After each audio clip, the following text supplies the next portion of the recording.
Hello everyone, welcome back to a new video. तो यार आज का टॉपिक तो आपने थंबनेल पे पढ़ लिया होगा। तो काफ़ी रिक्वेस्ट थी इस वीडियो की। मैं थोड़ा सा लेट पोस्ट करने वाला था ये वीडियो क्योंकि मेरे पास कुछ और अच्छे टॉपिक्स थे, लेकिन इसकी रिक्वेस्ट बहुत ज़्यादा आ रही थी। ख़ासतौर पे इंस्टाग्राम पे बहुत ज़्यादा एड्स के डैम्स आ रहे थे, तो मैंने कहा चलो यार ये वीडियो पहले बना ली जाए। तो वीडियो को आगे देखने से पहले भाई चैनल को सब्सक्राइब और वीडियो को लाइक लाजमी कर देना। तो उसके बाद वीडियो शुरू करते हैं।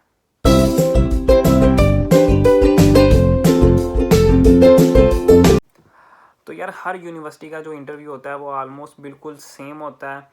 कुछ क्वेश्चन होते हैं जो आपके कोर्स के रिलेटेड होंगे या आपकी यूनिवर्सिटी के फैसिलिटीज़ वगैरह से रिलेटेड होंगे। टीचिंग के जो अचीवमेंट्स उनके होंगे यूनिवर्सिटी के, वो थोड़ा बहुत चेंज होगा।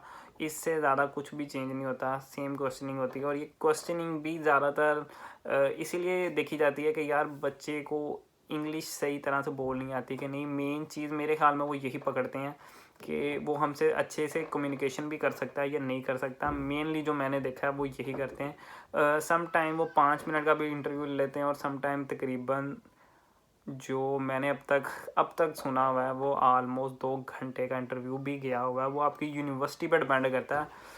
तो बेस्ट ऑफ लक, कौन सी यूनिवर्सिटी आप चूज़ करते हो वो आपके ऊपर है। तो वो आपको तभी पता लगेगा कि जब आपसे वो इंटरव्यू लेना शुरू करेगा।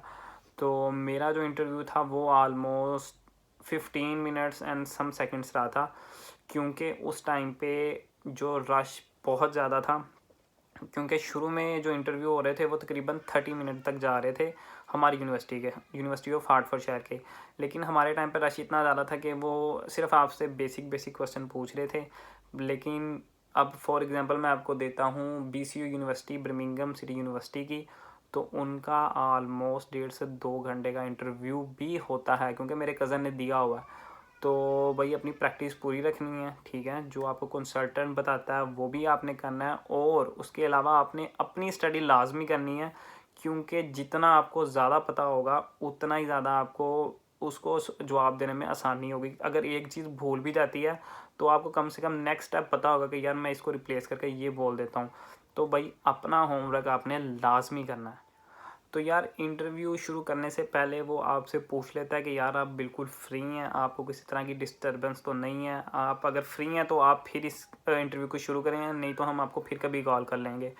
तो आप उनको बता देना कि यार मैं अभी फ्री हूँ, या मुझे 5 मिनट दे दें, मैं हैंड फ्री ढूंढ लूँ, या मैं अभी शोर वाले एरिया में हूँ, मैं थोड़ा सा साइलेंट प्लेस पे चला जाऊँ। तो आप ओपनली उनको बता देना, उसी time yes yes yes sir ना कह देना। वो इंटरव्यू शुरू कर देगा। तो यार आप अगर रोड पे खड़े होगे तो फंस जाओगे। तो ओपनली उनको बता देना, वो बड़े हम्बली आपसे पूछेंगे। आपने उनको बता देना कि सर मैं 5 मिनट चाहता हूँ। मैंने उसे कहा था मुझे हैंड फ्री चाहिए। मैंने जाके अपनी हैंड फ्री ढूंढी और इंटरव्यू शुरू कर दिया। तो जो बेसिक क्वेश्चन है आपने वो तो कवर अप करने हैं, लेकिन ख़ास तौर पे आपके जो कोर्स रिलेटेड क्वेश्चन होंगे यार वो आपने ज़रूर याद करने हैं। क्योंकि वो क्वेश्चन वो बिल्कुल पूछते ही पूछते हैं, तो उनको बिल्कुल नहीं छोड़ना। तो सबसे पहले तो जब शुरू करते हैं वो आपसे पूछेगा कि आपका नाम क्या है। उसके बाद आपका जो आईडी मिलेगा, आईडी कोड आपको शुरू में मिल जाता है, यानी कि आप कह लें आपका रोल नंबर। तो वो आपसे पूछेगा। उसके बाद आपकी डेट ऑफ बर्थ क्या है और आपकी जो ईमेल है। ये क्वेश्चन वो लाजमी शुरू में पूछते ही पूछते हैं, तो ये बिल्कुल याद रखना। क्योंकि वो कंफर्म करते हैं जो कि ये जो बिल्कुल रिलेटेड है जो हमें डाटा इन्होंने पहले दिया हुआ था। तो वो चीज़ें आप बिल्कुल याद रखना, खासतौर पर अपनी ईमेल। तो यार जब वो इंटरव्यू शुरू करेगा तो वो आपसे रैंडमली कहीं से भी सवाल पूछ सकता है। वो ऐसा बिल्कुल नहीं करेगा कि जैसे आपको कंसल्टेंट ने एक लाइन दी हुई है कि भाई ऐसे ऐसे ऐसे आएगा और आपने ऐसे ऐसे याद करना है, बिल्कुल ऐसा नहीं होगा। वो आपसे रैंडमली कहीं से भी कुछ भी पूछ सकता है। तो मैं भी रैंडमली वैसे ही शुरू करता हूँ, क्योंकि मैंने वैसे ही रैंडमली अब तक सेव किया हुआ सब कुछ।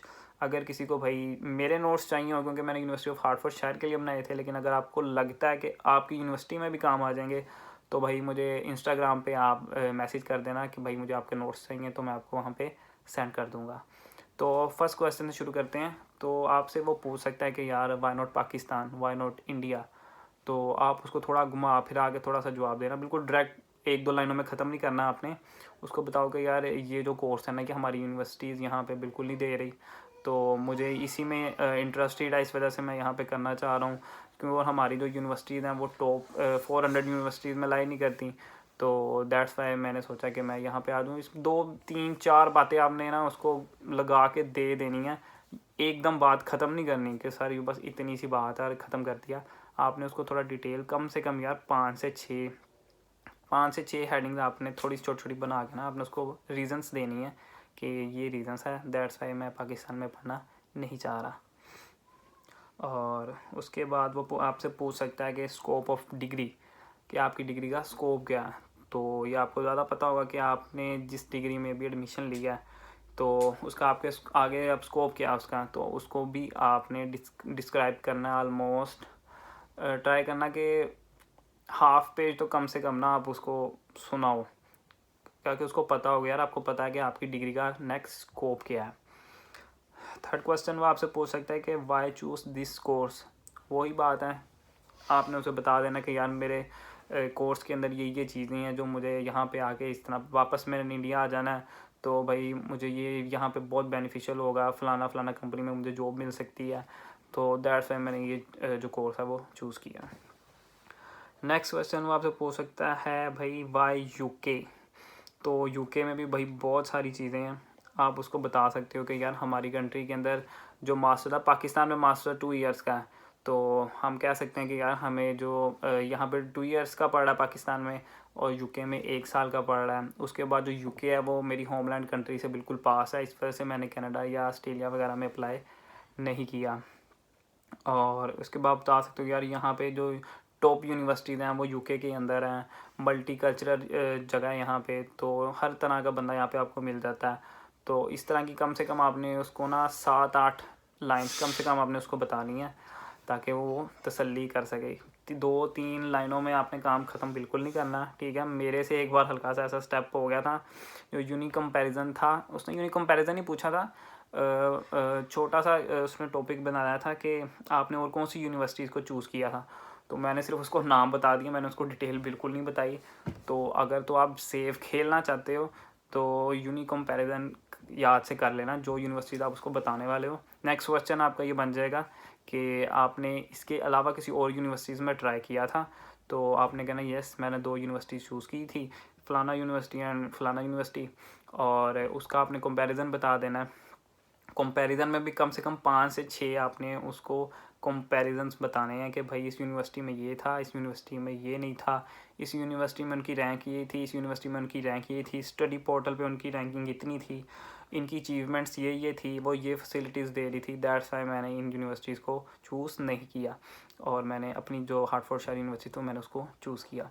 तो ये आपने लाजमी उसको बताना है। नेक्स्ट क्वेश्चन वो आपसे पूछ सकता है भाई आउटकम्स, कि इस कोर्स से आपकी आउटकम्स क्या होगी, तो वो भी आपने भाई उसको डाटा ज़रा अच्छा सा बना लेना। ये क्वेश्चन वो लाजमी पूछता है, ये जो स्टडी रिलेटेड है ना, why UK why not Pakistan, scope और ये आउटकम वाला, ये क्वेश्चन लाजमी पूछते हैं वो लाजमी।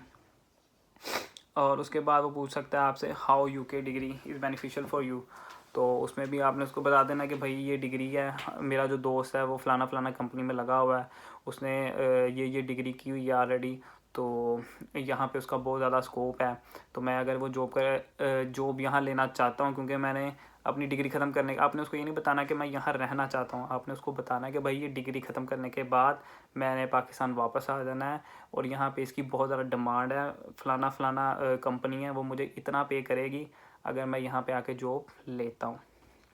तो ऐसी 4-5 चीज़ें आपने उसको बता देनी है। और उसके बाद आपका कोर्स बेनिफिशियल, वही बात कि आपके लिए कोर्स बेनिफिशियल क्यों है, जैसे मैंने स्कोप का बताया, तो इसमें भी आपने 7-8 बातें उसको बतानी है।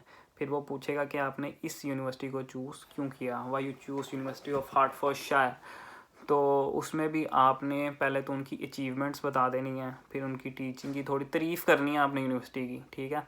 आपने उनको बताना है कि भाई इस यूनिवर्सिटी में ये चीज़ें थी और आपकी फैसिलिटीज़ में आप ये चीज़ें प्रोवाइड कर रहे हैं, आपका आप यहाँ पे पूरा एक स्पोर्ट्स कॉम्प्लेक्स है, आप सब कुछ उसमें प्रोवाइड कर रहे हैं बच्चों को।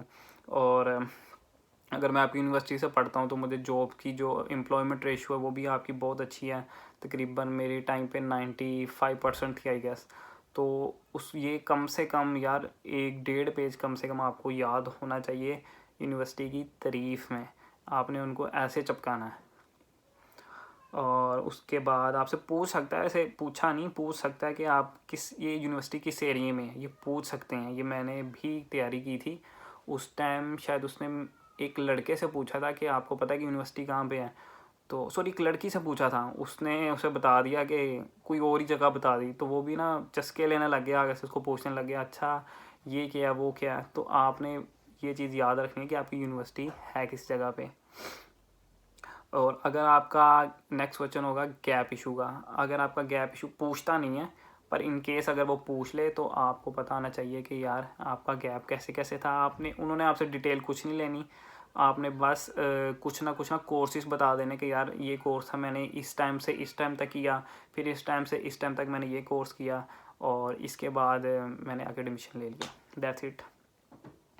और उसके बाद आपके मॉड्यूल्स आपको सारे याद होने चाहिए। फिंगरप्रिंट पे आपके मॉड्यूल्स पूछ सकता है कि भैया आपका मॉड्यूल्स कौन सा है, तो मॉड्यूल्स आपको सारे आपके फिंगरप्रिंट पे याद होने चाहिए। और लास्ट क्वेश्चन वो आपके कोर्स के मतलब आपसे पूछ सकता है कि ये आपका कौन सा कोर्स है, आपने बताना है कि भाई मेरा इंटरनेशनल का कोर्स है ये वो। तो दैट्स इट। ओह लास्ट नहीं, मेन चीज़ मैं भूल गया, वो आपसे पूछ सकता है कि आपको स्पॉन्सर कौन कर रहा है। तो आपने उसको बता देना कि भाई मेरे जो पेरेंट्स हैं वो मुझे स्पॉन्सर कर रहे हैं, जो मेरे वाला साहब हैं वो भाई वो ये काम कर रहे हैं, ऐसे ऐसे ऐसे स्टेप बाय स्टेप आपने उनको बता देना कि उनकी ये कंपनी है, वो फलाना उन्होंने कुछ आपसे पूछना नहीं है। आपने बेशक धड़ल्ले से झूठ बोलो, उनको कहोगे उनकी फ़लाना कंपनी है, उनको फ़लाना इनकम आती है, तो मेरा जो सारा स्पॉन्सर है ना वो मेरे पेरेंट कर रहे हैं। वो आपसे ये भी पूछेगा कि आपके कोई और भाई बहन हैं जिनकी ज़िम्मेदारी आपके फादर के ऊपर है, तो आपने कहना नहीं, वो जो मेरी एक बहन है वो मैरिड है, जो दूसरा भाई है वो अपनी जॉब कर रहा है, इतना पैसा कमा रहा है, तो मैं अकेला पर्सन हूँ जिसकी रिस्पॉन्सिबिलिटी मेरे पेरेंट्स के ऊपर है। सो इससे ज़्यादा मेरे नहीं ख्याल में आपसे वो कोई सवाल पूछेगा नहीं, इससे ज़्यादा कुछ भी नहीं पूछ सकता। ज़्यादा से ज़्यादा एक दो सवाल ऊपर नीचे होंगे, वो आपके पास लिखे होंगे तो आपको ज़्यादा इस टाइम याद होगा। लेकिन मैंने जो मेन क्वेश्चन इतने ही याद किए थे और इसमें से भी उसने मुझसे 6 सवाल पूछे थे, ज़्यादा सवाल बिल्कुल नहीं पूछे थे। तो ये आपकी लक है, आपकी यूनिवर्सिटी पे डिपेंड करता है, क्योंकि हमारा जो इंटरव्यू हुआ था वो हुआ था सिर्फ कॉल पे। कॉल किसी टाइम भी आपको आ सकती है, किसी टाइम भी। तो आपको हर टाइम अपना फ़ोन चार्ज, रिंगटोन ऑन और हैंड फ्री जेब में रखनी पड़ती है। तो जो बीपीपी का मेरे ख्याल में वो वीडियो कैमरे पे होता है, और जो बीसीयू का था वो भी उसने मेरे ख्याल में वीडियो कैम पे लिया था मेरे कज़न का। तो हर यूनिवर्सिटी का डिफरेंट तरीका होता है, तो आपने ट्राई यही करनी है कि भाई आप उसको पास कर लो, क्योंकि अगर आप पास नहीं करते तो वो आपको डाल देते हैं रिव्यू में, या तो फेल कर देगा। ट्राई करना है कि आप रिव्यू में ना आ जाओ, ठीक है। फेल तो एक चीज़ है ना कि आप फेल हो गए हो, और दूसरा ये कि वो आपको रिव्यू में डालते हैं। ट्राई करना है कि रिव्यू में ना आ जाओ। रिव्यू में ये होता है कि वो आपसे दोबारा भी आपको कॉल करके आपका इंटरव्यू ले सकते हैं, और या तो आपको पास भी कर सकते हैं। उन्होंने 2 घंटे के लिए रिव्यू में डाला था और 2 घंटे बाद मुझे कंफर्म आ गया था कि भाई आप पास हो गए हैं। तो ट्राई करना मसला ही है, ठीक है। कुछ लोगों को उन्होंने दोबारा भी कॉल्स की थी इंटरव्यू के लिए। दोबारा आपको कम से कम वो 1 या 2 बार इंटरटेन करते हैं, इससे ज़्यादा बार इंटरटेन नहीं करेंगे। और आपकी जो फ़ीस है वो अगर आप ड्रॉप हो जाते हो तो उसको भी कम से कम 4 से 5 माह लग जाते हैं आपको वापस मिलने में। तो ट्राई करना है कि भाई ड्रॉप ना हो, इसको ज़रा फोकस करके भाई पास कर लेना एक ही अटैम्प्ट में, वरना ज़लालत है। तो बेस्ट ऑफ लक। उम्मीद करता हूँ भैया आपको वीडियो से कुछ हेल्प मिली होगी। अगर हेल्प मिली हुई तो भाई मेरी भी हेल्प करो, चैनल को सब्सक्राइब और वीडियो को लाइक लाजमी करो। और जो आपका दोस्त आना चाह रहा है वीडियो को उसके साथ कर दो शेयर। तो मिलते हैं इंशाल्लाह नेक्स्ट वीडियो में। अल्लाह हाफिज़।